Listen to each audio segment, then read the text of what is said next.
I welcome everybody to tonight's meeting of the City of Covington Council meeting dated October 4th, 2022.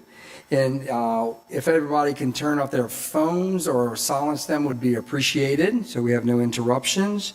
And roll call, please. Councilman Lewis. Here. Councilman Botsford. Here. Councilman Roberts.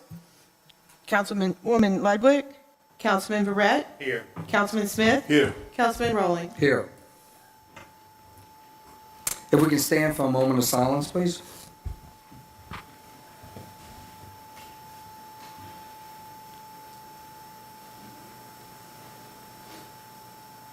Would St. Tammany Clerk of Court Melissa Henry lead us in the pledge? I pledge allegiance to the flag of the United States of America and to the republic for which it stands, one nation, under God, indivisible, with liberty and justice for all. Thank you. Okay, first on the agenda, we have appearers tonight. And it looks like we have one appearer, Ms. Tiffany Subrian, with the VFW Indoor and Outdoor Market.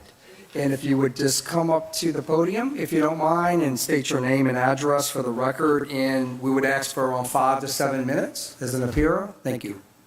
Good afternoon. My name is Tiffany McGarry Cyprian. Address is 46348 North Baptist Road, Hammond, Louisiana. I'm here tonight on behalf of the local VFW Post 7286. I have been elected as the VFW Auxiliary President and is trying to help the VFW raise some funds. So the VFW and my nonprofit Project Blessings All Year Round have partnered to do a indoor-outdoor market on December 3rd, which is a Saturday, from 8 a.m. to 4 p.m. at the VFW. We're looking for vendors. Indoor fee is $50, outdoor is $40. We currently have 22 vendors registered. This is businesses, resources. We have our Louisiana Department of Veteran Affairs is going to be set out for resource vendor. We have the Navy Federal Credit Union who has sponsored our event. They're going to be there as well. So we're looking for vendors for resources and businesses to help small businesses.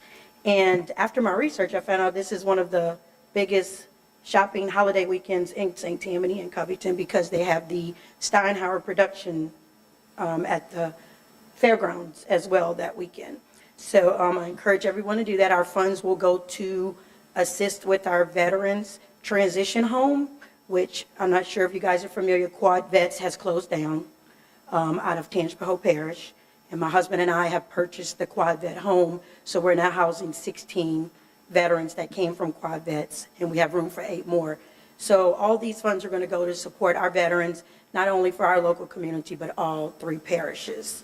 I have some flyers, I put some out, and I appreciate if you guys could share the information, and if you're in the area, stop by.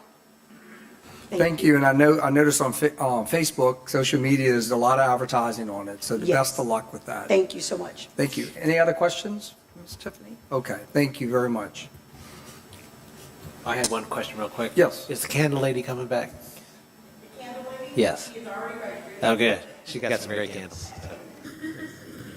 Thank you.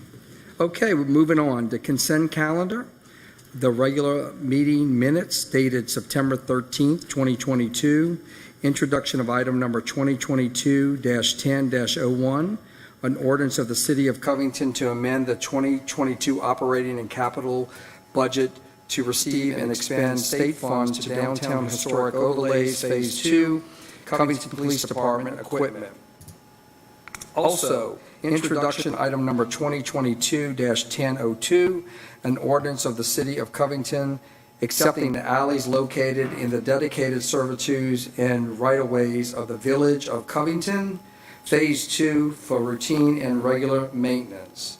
I need a motion to accept the consent calendar, please. So moved. I need a second. Second. Roll call, please.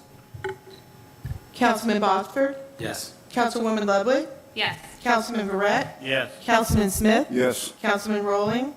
Yes. Councilman Lewis. Yes. All right.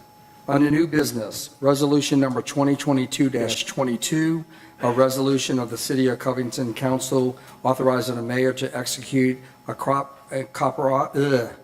cooperative endeavor agreement, sorry about that, with the state of Louisiana for the state capital outlay funding for downtown historic district overlays Phase 2. Councilman Smith. Yes, thank you. This legislative session that they had in Baton Rouge recently, with help from Senator Patrick McMath and State Representative Mark Wright, enabled a House bill to pass that's going to designate $2 million to our city in the form of a grant. This grant is going to require a 25% match, which equates to $666,667. Folks, what we're basically doing is paying $666,000 for a $2,666,000 road improvement overlay plan for downtown historic Covington. So it's needless to say, I'm pretty excited about it.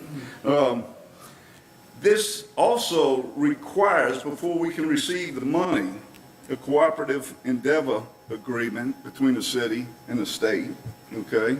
And what we're asking today is to give Mayor Mark Johnson the okay to do so. Any questions on that? Okay, yeah, we'll go to council comments in a minute. We can open it up to any public comments on this resolution. Okay, seeing none, hearing none. Council, any additional comments? So out of this grant, 100,000 goes straight to the police? Is that, oh, that's a different, okay. That's the only question I had. Okay, anything else? All right, I need a motion to accept, please. Motion to accept? Second, please. Second. Roll call, please. Councilwoman Ludwig. Yes. Councilman Verret. Yes. Councilman Smith. Yes. Councilman Rowling. Yes. Councilman Lewis. Yes. Councilman Botsford. Yes. Okay, resolution number 2022-23, a resolution of the Covington City Council authorizing the mayor to execute a cooperative endeavor agreement with the state of Louisiana for a direct state allocation of Covington Police Department equipment. Councilman Smith again. Okay. Again, this is going to the 2022 regular legislative session. House Bill 592 provides the city of Covington with $100,000 to be awarded to our police department for equipment. Unlike the other grant, there is no match requirement. There's a cooperative endeavor agreement that needs to be instated before we can receive those funds to turn over to our police department for very much needed equipment. So basically, that's pretty simple. Yes, indeed. Thank you. Okay, anybody from the public would like to talk on behalf of this? Okay, seeing none, council? Councilman Boxer? Is there a specific, it says equipment, is there a certain equipment that they're looking to spend this on? Maybe you can enlighten us on that? They are looking to purchase some new radios and a narcotics dog. Oh, awesome. Okay, anything else from the council? Where does the dog live? Your house. Just curious. That wasn't my original question, but I'm curious. No, I was just, curious if the state mandated specific things that it needed to go to, or we get to pick whatever. Cool. Okay, anything else from the council? All right, so I need a motion to accept, please. Motion to accept? I need a second. Second. Roll call, please. Councilman Verret. Yes. Councilman Smith. Yes. Councilman Rowling. Yes. Councilman Lewis. Yes. Councilman Botsford. Yes. Councilwoman Ludwig. Yes. Thank you. Moving on to resolution number 2022-22, a resolution of the Covington City Council to adopt the St. Tammany Parish Hazards Notification and Reporting Plan revised through June 2022. I know Councilman Roberts isn't here. Councilman Smith is going to talk on his behalf. Okay, thank you. Thank you. On behalf of Joey, who's staying at the trailhead working with the police officers on Night Out Against Crime, he's the DJ, so I would say he's done a good job. He asked me to kind of walk through this with you guys. This is a resolution that it's pretty much, we work in cahoots with St. Tammany Parish and their Emergency Operations Center to ask for federal assistance, et cetera, during times of emergencies. Weather hazards, hurricanes, tornadoes, that sort of thing, floods. I asked our building director and FEMA expert, Chris Brown, to come explain this a little bit more in detail. Thank you, Chris. Cool, thank you. So first of all, I do want to stress that this plan and the adoption of the plan changes what we do and what the parish does in no way whatsoever, because we do work after a declared disaster declaration. We do work in concert with the parish. This plan, what it does, it's basically the parish's plan for notifying folks when a hazardous event or a disaster is impending. So things such as reverse 911, the river gauges that we have around the parish, things of that nature. And we do have the ability, by adopting this, formally adopting it, even though we already do it in practice, but by formally adopting it, we do have the ability to potentially pick up some more CRS points, community rating system points, with FEMA that could potentially lead to increased discounts in our citizens' flood insurance. So that's why we're putting this forward.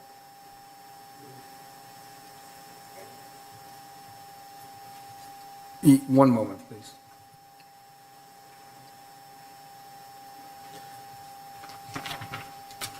One thing I want to, thank you, I appreciate that. Any questions? Yeah, I have one. Sorry. It says that all requests for state assistance or resources must be submitted through the parish EOC. Is that currently the situation for the city of Covington? That's standard for municipalities. The state law stipulates that the parish takes the lead during emergencies. So if we need to request any sort of state resources, it goes through the EOC, through what they call web EOC. So that's just standard. That's what I want to make sure, that this is not changing any of the protocol. It's not. Correct me if I'm wrong. That's the NIMS format. Okay, and I had this discussion today with our clerk with these acronyms. Okay, let me tell you what that is. National Incident Management System. But I think that's a requirement, right? Yes, sir. That we have to. So yeah, and it's been in place. Just to let you know, I did my homework for Joey. I love it. Thank you. Anything else from the council? Before we move on to any public comments, I was just talking to our council clerk. There's just a typo on this resolution. It's resolution number 2022-24 for the record, not 22. It's just a typo. So I just wanted to get that corrected for the record. Anything else, council? Yeah, I just had a Councilman question. I see this, like you just mentioned, about the community rating system points assigned for flood insurance to help people. Now, is this the private flood insurance as well, or is it just the No, national? this is just the flood insurance that's underwritten by FEMA, the National Flood Insurance Program. And does that have anything to do, I think that they recently just went and kind of remapped areas with FEMA? Well, they remapped areas back in 2008, but those have never become effective. But our maps for the city of Covington are very, very old, so we hope that that will happen in the next couple of years. But there has not been actually a remapping put into effect. Okay.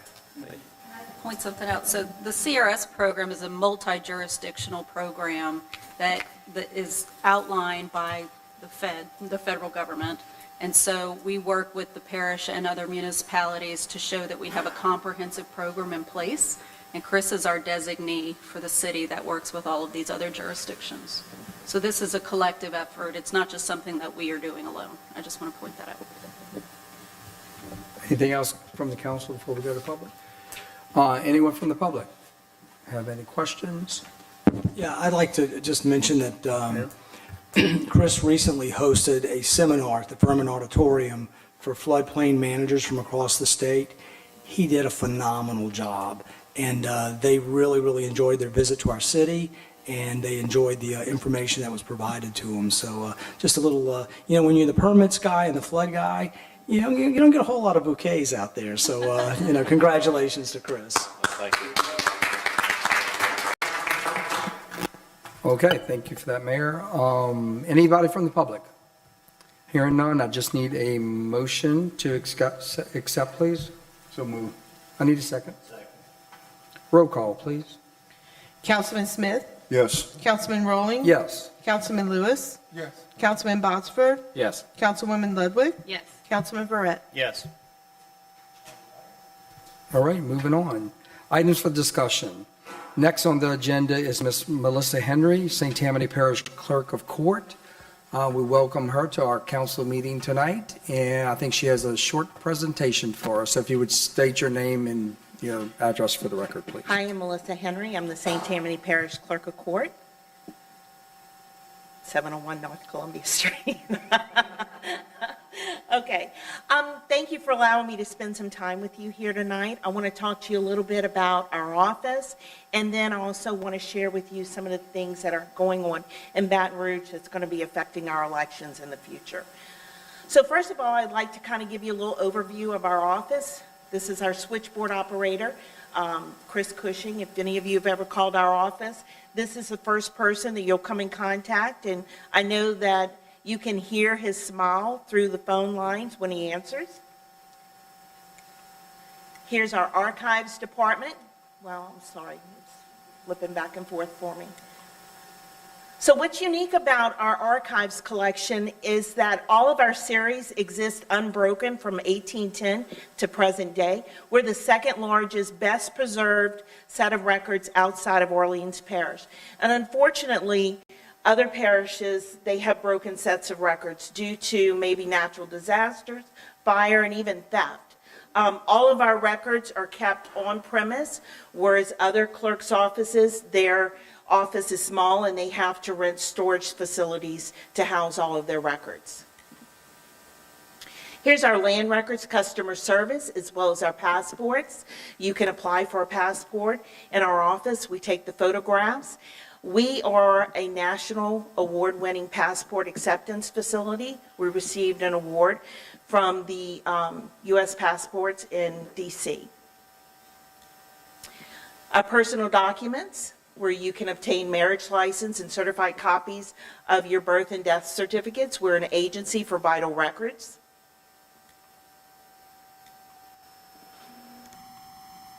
So we process an average of 122 passports a month, around 500 birth and death certificates a month. That's both from our Slidell office in Covington and around 140 marriage licenses. We've been seeing an uptick in marriage licenses lately. Here is our recording and cancellations department and our cashier. So our stats and recording, well, help me.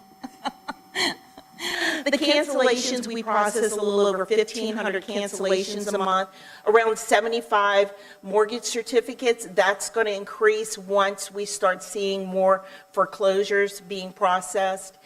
We record around 700 deeds and around 5,000 miscellaneous and mortgage transactions. Here's our civil suit filings, our civil customer service, as well as our family suit filing counter. Here is our protective order and juvenile court deputy clerks. So we average around 36 protective orders a month. It was much higher than this during COVID. We process around 746 family and civil new suit documents, around 1,400 to 1,500 e-file documents, and around 3,000 miscellaneous subsequent filings. Here's our criminal and traffic customer service. We average anywhere between 275 and 375 of felony misdemeanor bills of information, around 250 and 300 misdemeanor traffic bills of information, around 1,000 traffic tickets, a little over 500 criminal matters, over 70 juvenile matters, and around 115 72-hour hearings. Here is our satellite office in Slidell and our elections department. So let me talk to you about our elections. In 2020, we all know what happened with the presidential election and how our nation responded and all of the accusations that has transpired and been made across our nation. Right after our presidential election, our Secretary of State put out an RFP for new voting machines because the current voting machines we have are almost 25 years old, and it's hard to find replacement parts. Well, this process in obtaining voting machines has been in the works prior to Kyle taking office. It was in the process when Tom Shedler was in office. But when he put out the RFP, it was right after the presidential election, and a lot of people were still salty about the election, upset about the allegation of voting fraud, and they just thought this was just too soon. Why now? And then there was accusations that he wrote the RFP slanted to where only one vendor could actually obtain the bid. So he pulled the RFP. There's a national movement to go towards all paper ballots, hand-marked, hand-counted paper ballots. And that movement has come to Louisiana. So when the when the RFP had been pulled, a bill was written, and it was passed and signed in 21 that states that it was going to form a voting system committee, that their job was to give a recommendation to our Secretary of State of what our future election system was going to look like, as well as it states that we shall have a paper ballot component to our election system.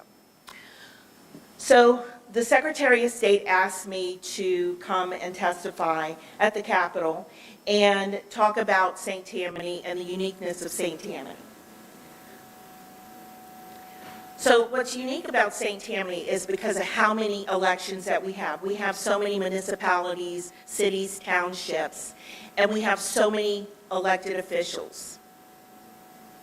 So our population grew from the census. We're now at 265 plus residents and over 187,000 registered voters. So let me pause for a moment. We don't have a voter registration problem in St. Tammany. We have a voter turnout in St. Tammany. This is the number of commissioners that we have. Since I did this presentation for Baton Rouge, we have probably around 1,200 commissioners now. We have 170 commissioner in charge. We have 475 voting machines allocated to St. Tammany, and I have about 150 certified clerk of court employees.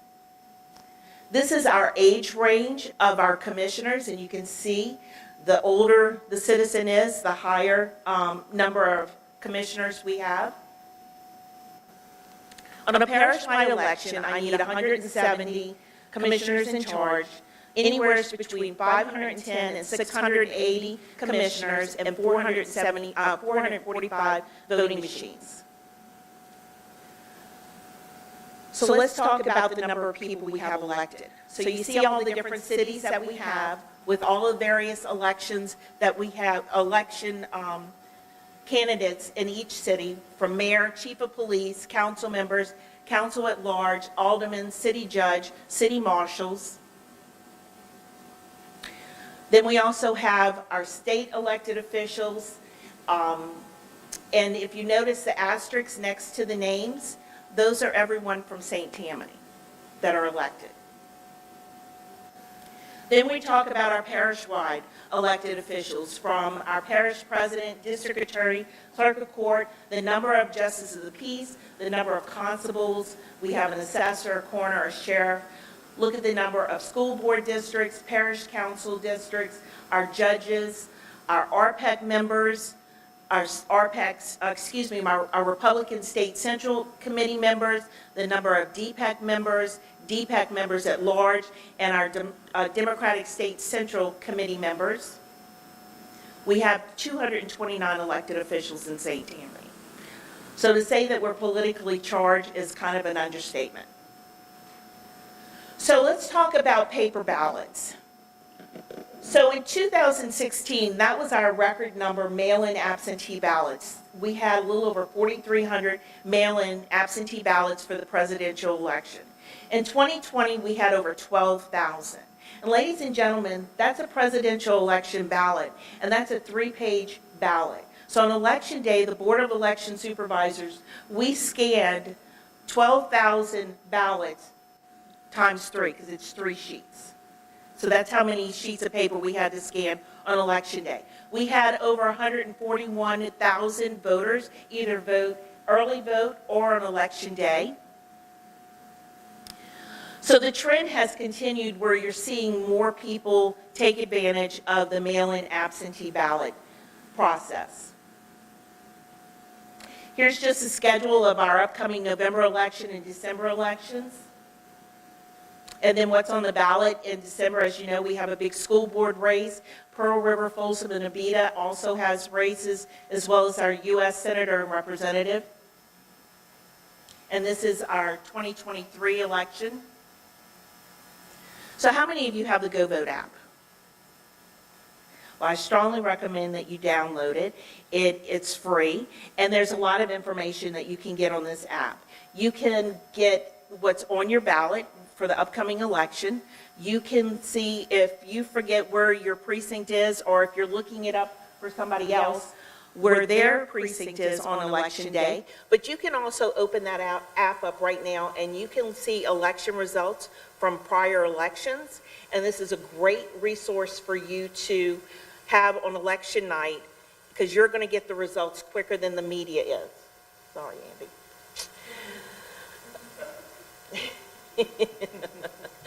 So, like I said, there's a lot of information. So if you don't want to download the app, you can definitely go to the Secretary of State's website and click on the Go Vote, and it's going to provide you with the same information.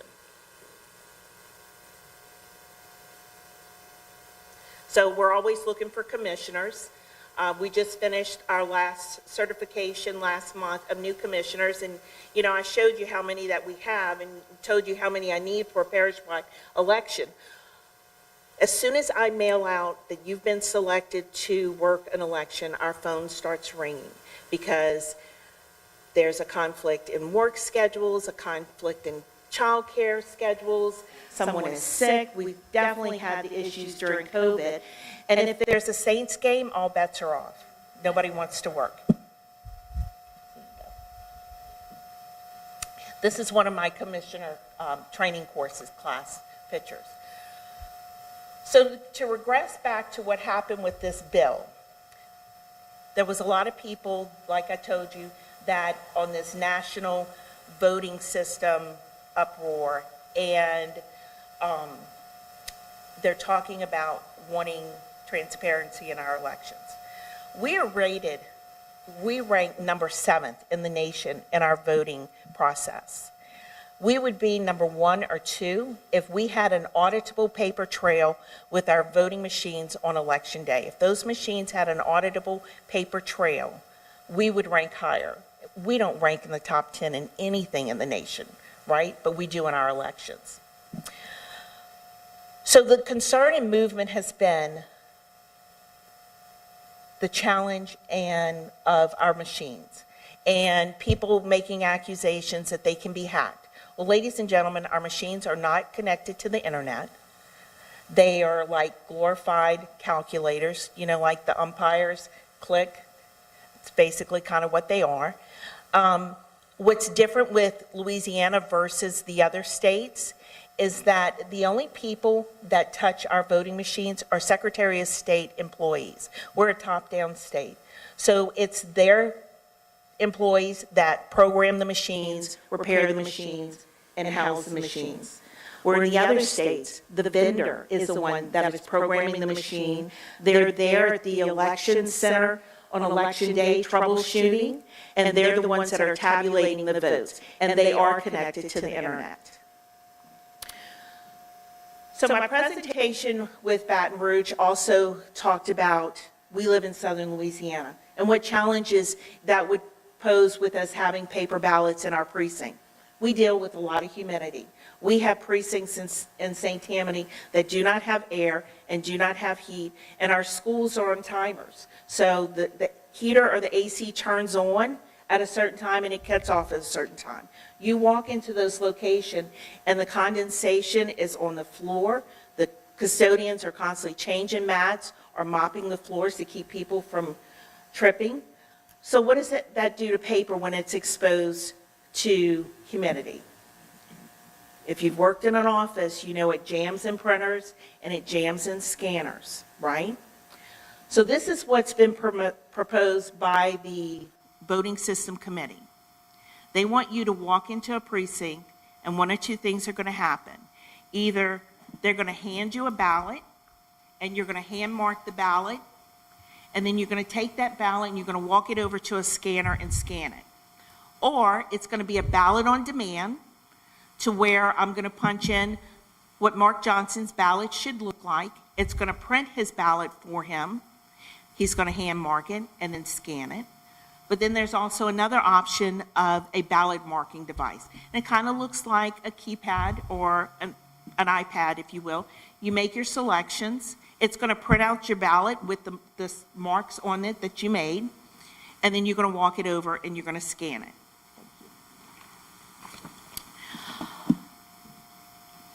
The concern is that the people who need ADA compliance accommodations, they want to be able to vote like everybody else. They don't want to be singled out, but they're going to have to use that ballot marking device. So they also made a recommendation that, one, either parish by parish can choose whatever process they want, which is going to completely dilute our consistency, or it's going to be everybody's going to hand mark their ballot and only the people who need an ADA accommodation is going to use a ballot marking device. Well, if there's only one voter that comes in and needs to use the ballot marking device, you're going to be able to know how that person voted. Let's take it a step further. Let's say your ballot jams in the scanner. Our commissioners are going to have to unjam it. And I know that you all know somebody that if they saw the way Mark Johnson voted, they're going to be talking about it in church Sunday morning. Okay? So my concern is that our election process is going to be compromised. The other concern is going to open us up to voter fraud, because somebody's going to make a mistake on a ballot and they're going to say, I need another ballot. So now we're going to have to maintain and be able to keep track of the spoiled ballots in the precinct and being able to accommodate that and make sure you're only voting once and there's not multiple ballots being processed and going through the system. This will not happen overnight. This isn't going to happen in the upcoming election, and I don't think it's going to happen before the governor's election in '23. Because he still has to put out, he meaning our Secretary of State, still has to put out an RFP. He still has to obtain the equipment, because I don't know if you've tried to order any electronics recently, there's a backlog. And let's not even talk about the paper shortage, because we are limited to how much paper I can order at a time because of the company. So I'm having to order from multiple vendors. There's just a lot of challenges. Well, thank you for the presentation. I don't know if the council have any questions? Yeah, definitely do. Go ahead, Ray. Number one, it sounds like a very complex idea that they want to implement. Personally, I don't have a problem with how we've been running our elections here in St. Tammany Parish. I think it works very well. What is it that somebody like this council could do? Is it a resolution that you would maybe suggest that we put together and send to Kyle, the Secretary of State, or the governor, or to say, personally, I think it's a bad idea? You know what I'm saying? Is there some kind of recommendation that you would give? I'm assuming you think it's a bad idea that they're trying to push on us also. So the reason why I'm here tonight sharing this with you is that you elected me to be your chief election commissioner for the parish. And I feel obligated to let you know what's coming down the pike versus you walking into a precinct one day and somebody putting a ballot in your hand and you're going, what is this? Because the first person you're going to call is me, wanting to know why I didn't tell anybody about this. The second thing is that I'm very passionate about our election process, and I go above and beyond with our training and providing additional literature and products to our commissioners so that they're successful on election day. We lead the state in our election process here in St. Tammany. When the legislative auditors went to audit our Secretary of State, they said, we want to audit a parish. They sent them to St. Tammany.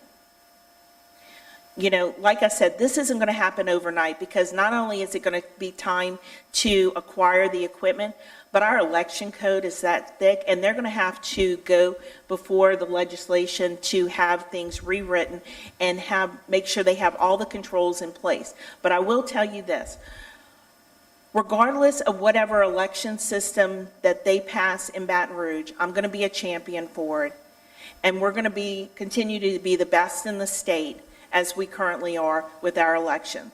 And also, our parish will probably be the first to implement something, because I don't think they're going to implement anything statewide. They're going to pilot it with a few parishes, and we'll probably want to be one of the pilots. Councilman Barrett? Yeah, I just want to say, number one, very good presentation. I've been in and out of your office nonstop as an elected official, as a lawyer, as a husband, as a father, the passports, the marriage certificates as an ordained minister. Yes, I'm that too. But your office has done a spectacular job of client satisfaction, because I see it. And it's very difficult. Most people don't know what all you do. Correct. And so I thought that was a very good presentation to educate the public. On this whole voting thing, here we go, Mark Brett talking again, but I think it's a shame that there are those in this country that want to make it more difficult to vote instead of easier to vote. And that's part of this discussion you're seeing in Baton Rouge as well. I think the early voting is a good idea, instead of a working mom having to figure out if she can take off to go vote for one day. Yes. I think whatever involvement you have, if you can keep that flowing to make it easier for people to vote instead of more difficult, is more American, in my opinion. Absolutely. And this whole discussion of paper ballots, I can only imagine the naysayers when they want to recount on these paper ballots. I thought that's what you were going to say, because at the end of the day, I think you're the expert. We don't have a problem with our elections. No, you and didn't see our Secretary of equipment. State on the news after the presidential election. And it is all about this, what can we do? When someone tells you how bad it is, you ask them, what specifics do you have on the fraud? Because it's not there. And that's part of this argument. I think people have to be honest about things. And I think that, I applaud you for bringing it up. I know the paper ballots have different meanings to different people, but hanging chads is something that I don't care to hear on the news again. I know, right? But anyway, kudos to you and your Thank department. Thank you. Councilwoman Ludwig? Yeah, I also think that was a great presentation. And is that possible for you to share that with us? Because I was trying to take notes, but then I missed some stuff. What would you like me to share? The presentation. Oh, absolutely. Is that something you can do? Absolutely, Okay, cool. yeah. And then also, yes, it's very clear. I love how the labels, you said that on the thing. It's very easy to find stuff. I've gotten passports there. My husband has. It's great. And then, what was the last thing? Yeah, I mean, I don't know about y'all, but if I try to do something via paper versus how accurate things are electronically, I mean, it's worlds of difference. So I can't Right. imagine that we would just go back into the dark age with that. It's baffling to me. But thank you for your advocacy. Thank you. Our presidential election always has our highest voter turnout. And if you can just envision having these different little tables where people are standing, filling out their ballots, their long ballots on a presidential election, people a lot of times don't read and know what these amendments and everything are. Like I said, it's a 3-page long ballot. So it's going to promote longer lines, which is also unfortunately, going to disenfranchise voters. And we want voters to vote. We don't want them to say, this is taking too long, I have things to do. And I like your presentation too, but I call it, the statistics on the commission is the ages. Yes. You get some of them 17, they can't even vote, but they can be commissioners. Yes, 17-year-old Interesting. I didn't know that. seniors who are registered, 17-year-old seniors can register to vote and serve as commissioners. And we send that to the school board, and we have seniors that work. Okay, and we appreciate it again, and I had the experience to use the services over there, and everybody, I know you have a group of Yes, I people brought here some today. of my and staff with me. The customer service there is top notch, it really is. I was out of there in like 10 minutes, I was canceling a mortgage, and it was like boom, boom, boom, I was done. I just couldn't really believe how fast it was, and I'm glad to know about the passport situation. We can definitely spread the word on that, because sometimes people are looking where to go for Well, it. I call it a one-stop shop, because Right. like I said, we take the pictures, and if you forget your birth certificate, you just walk down the hall. If you were born in Louisiana, you can get a certified copy of your birth certificate, or if you had a name change due to a divorce, you can go downstairs if it happened in St. Tammany and get a certified copy of that, so you're not having to leave and come back. But things do seem to be well run at that location, so we appreciate you. Anything else? Okay, thank you. Thanks for you, the everyone. presentation. We Thank you. appreciate it. Thanks. Okay, we're going to move on to comments and reports. District A, Councilman Lewis. Well, I just have two things today, Larry. First, I want everybody to remember Ms. Tiffany's and the VFW Project Blessing Second Annual Market, December the 3rd, 4 p.m., Ronald Reagan, 2013 Ronald Reagan Highway, Covington, Louisiana. My other concern is that over the weekend, again, we had some more violence in the city of Covington. And again, I know this council have dealt with it. We've had several committee meetings, and it seems that we've kind of thought of several ideas and ways to try and deal with it. And I know Covington police have been doing a great job of trying to head off that violence. My question will be kind of for the administration when they come up and discuss their comments and reports. And the question is, what is it, if there is anything that you have planned to help with that violence, to maybe curb it, or to help this council, or any reports for the community? And that's all I have at this time. All right, thank you. Councilman Boxford.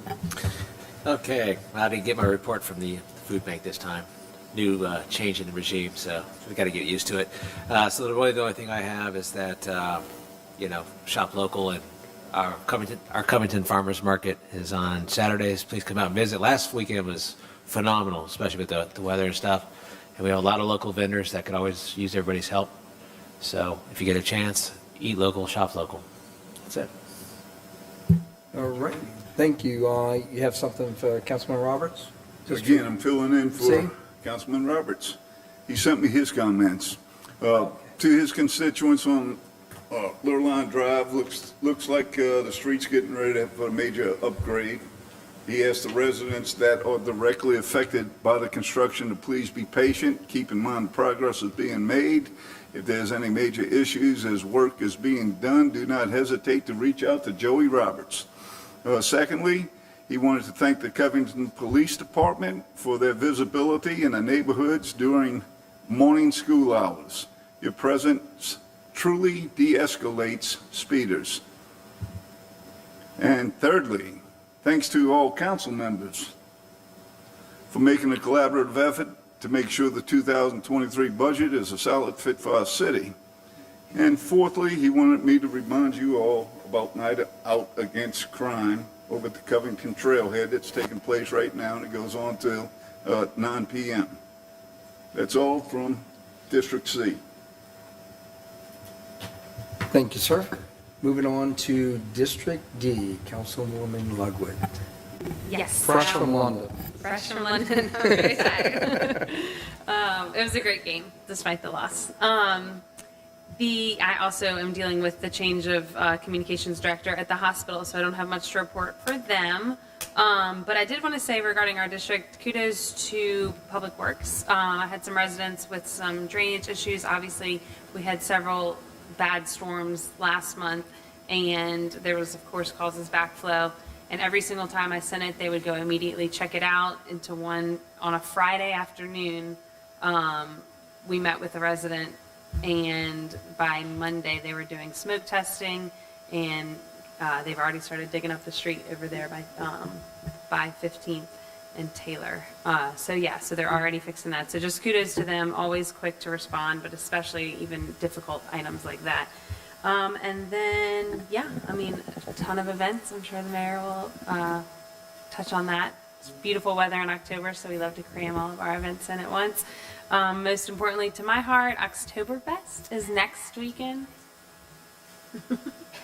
Rick loves technology. Get your tickets. We're cutting off the Beer and Bites crawl on that Friday, October 14th. Sales probably early next week, so I can give the restaurants a head count. It's almost sold out, so get your tickets on. And then the traditional Beer Fest doesn't really have a limit because it's a festival, but that is Saturday, October 15th. And so you can visit oktoberfest.org with an X. Some people get confused. It's not the one in Germany. It's a nod to our oxlots around town. So this will be our 6th year. So all the money goes to Boys and Girls Club of Covington. So come out and enjoy the beautiful weather, hopefully. Great cause, thank you. Councilman Verrett. All right, couple of Gee. events. I'm not going to cover them all because Cody and Mayor Mark do that, and they do it tremendously well. So, we're not going to reference that part. But a couple of things that don't show up. October 16th at the Siler Bar and Tap Room, the St. John Fools of Misrule will do a fundraiser to benefit the City of Covington Police and Fire Departments. The main way to generate money will be a chicken drop. And for those of you who do not know what that is, I will let you look on the internet and you will have some entertainment to just find what that is. October 25th, the budget workshop. We had a previous budget workshop, and I wanted to thank this council. I thought it went particularly well, and we covered a lot of ground. And I know administration is working very hard on getting us some of the answers that we've lodged, and we look forward to getting that. October 25th will be another budget workshop with the department heads, and we look forward to that. Let's see, October 30th, Whisperings. Covington Heritage Foundation. If you're not a member, you must be a member. Go on the website, covingtonheritagefoundation.com, join, and it's sold out, but you can look through the gates, and you're gonna see some people having a good time because you failed to listen to me the last two council meetings. But anyway, we have some other events that are going to go through the rest of the year, and I ask you to please take a look at it and join. Other than that, it's a budget process that is rolling with lightning speed, and we ask the press to come back at the budget workshop and the next council meeting so we can get through this. Thank you. Thank you, sir. Councilman at Large Smith. Yes, thank you. I'd like to touch on two things.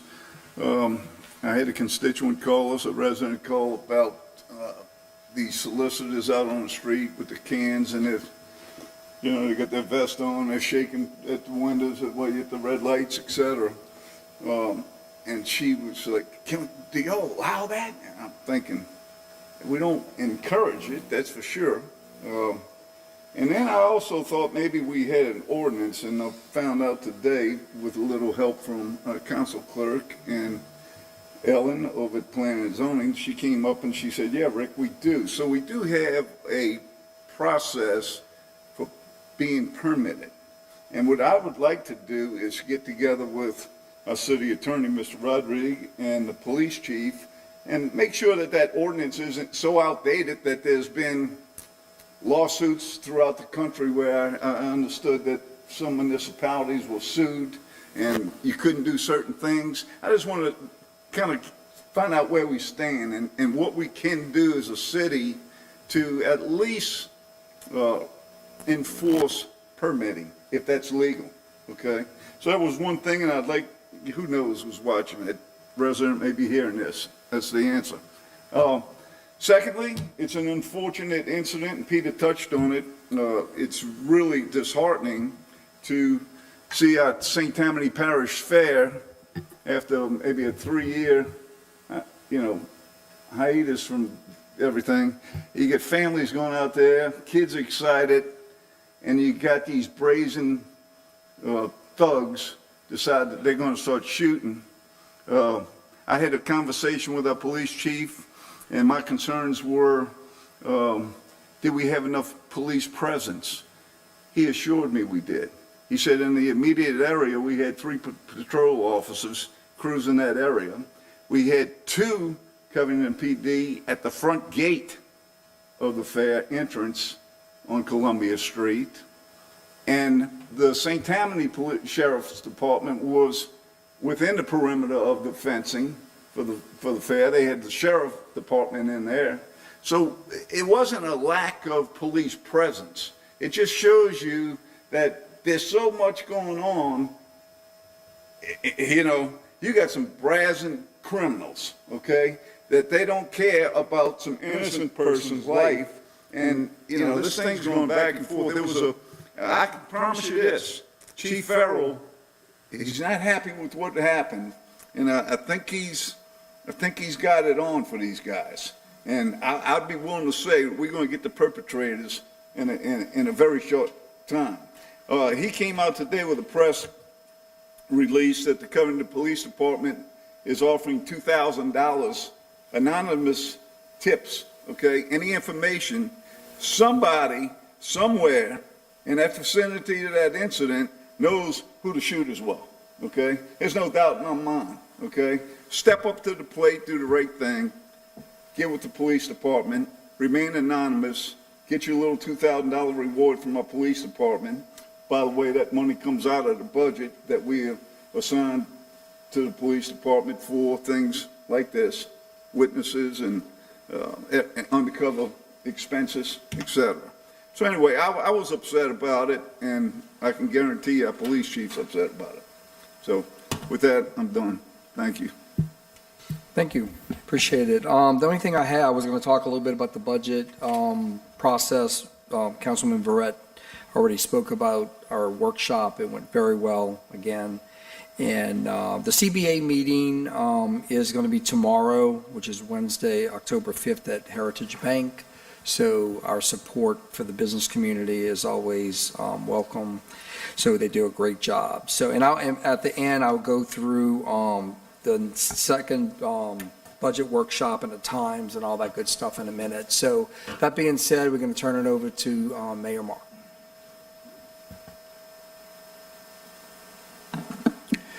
Thank you, Councilman Rowling. I'd like to start off by addressing Councilman Smith's comments about the beggars and the permits. We do have an ordinance in place that requires solicitors to have a permit. As soon as PD is notified of one, they go over, do you have a permit? Asking them to go to City Hall to get a permit pretty much ends the whole operation. They then move out of the city. I'm not certain that we need to update our ordinance. We just need to enforce it. What I ask the residents to do is what I ask all the time. Text the letters, capital C, P, D, L, A, Covington Police Department, Louisiana, to the number 847-411. I feel like I'm on one of those commercials where it's telling you to 847-411.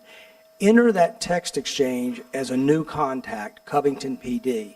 You see a solicitor, you send a text message, it goes to an officer on duty.